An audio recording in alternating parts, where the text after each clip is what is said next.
Hello दोस्तों, स्वागत है आपका हमारे चैनल पर। इसमें कोई शक नहीं कि लड़कियों को शादी से ज्यादा अपनी फर्स्ट नाइट की टेंशन होती है। चाहे लड़की वजन हो या नहीं, टेंशन सबको होती है। अगर वजन लड़की है तो उसे ब्लीडिंग की टेंशन होगी, और अगर कोई वजन नहीं है तो उसे टेंशन होगी कि पति क्या सोचेगा। खैर, मैं आप सबके साथ अपनी सुहागरात की कहानी शेयर करना चाहती हूँ, क्योंकि मुझे लगता है कि मेरी सुहागरात स्टोरी बहुत खास थी। शादी के बाद जब मैं और मेरे पति कमरे में आए तो सबसे पहले तो उन्होंने मुझे कॉम्प्लीमेंट दिया और कहा, तुम बहुत सुंदर लग रही हो। ये सुनकर मैं थोड़ा शर्माई और बाथरूम में कपड़े बदलने चली गई। शादी के लहंगे में मैं काफ़ी बेआराम महसूस कर रही थी, थक भी काफ़ी गई थी, इसलिए अपना नाइट सूट पहनने चली गई। जब मैं कपड़े बदलकर वापस आई तो मेरे पति फ़ोन में कुछ कर रहे थे। मैं 5 मिनट तक यूं ही बैठी रही। थोड़ी देर बाद उन्होंने अपना फ़ोन साइड पर रखा और उठकर अपने कोट की जेब में से सोने का मंगलसूत्र निकाला और मुझे पहनाया। वो बहुत सुंदर मंगलसूत्र था। उसके बाद मेरे पति ने मुझे कहा कि मेरे लिए एक सरप्राइज गिफ्ट है। मैंने जब खोला तो उसमें सैमसंग का प्यारा सा फ़ोन था। मैंने उन्हें थैंक यू कहा और फिर हम बेड पर बैठकर बातें करने लगे।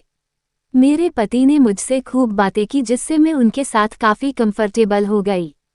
मेरे पति ने कई ऐसी बातें की जिससे मैं काफ़ी रोमांटिक फील कर रही थी। उस दिन फर्स्ट नाइट को बातें करते हुए मुझे एहसास हुआ कि मेरे पति काफ़ी मजाकिया भी है।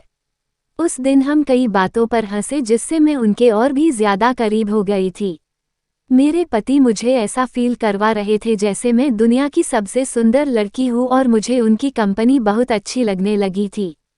उसके बाद जब हम करीब आ रहे थे तो मेरे हस्बैंड ने मुझे लिप्स पर किस की, लेकिन मैं तुरंत रुक गई। मेरे हस्बैंड ने मुझसे पूछा, क्या हुआ, शर्मा रही हो? तो मैंने कहा, मैं वजन हूँ और मुझे डर है कि ब्लीडिंग ना हो, इससे आपका मूड भी खराब हो जाएगा। मेरे पति ने हंसते हुए कहा, अरे पगली, मैं भी तो वजन हूँ और ज़रूरी नहीं कि ब्लीडिंग हो। अगर अच्छे से लुब्रिकेट हो जाए तो ब्लीडिंग और दर्द नहीं होता। ये सुनकर मैं काफ़ी रिलैक्स हो गई और फिर मैंने खुद उनके गाल पर किस किया। मुझे खुशी थी कि मेरे पति खुले विचारों वाले हैं, बिल्कुल वैसे जैसे मैंने कल्पना की थी। पहले तो मैं लव मेकिंग से डर रही थी, लेकिन अब मैं काफ़ी अच्छा महसूस कर रही थी। लव मेकिंग के बाद मैंने और मेरे पति ने बहुत बातें की। हमने एक दूसरे को अपनी पसंद नापसंद बताए। अपनी फर्स्ट नाइट के अगले दिन मुझे ऐसा लग रहा था जैसे मैं अपने पति को काफ़ी देर से जानती हूँ। यकीनन मेरी फर्स्ट नाइट स्टोरी बहुत खास थी, और मैं अपने आप को बहुत खुशकिस्मत समझती हूँ कि मुझे ऐसे पति मिले। धन्यवाद।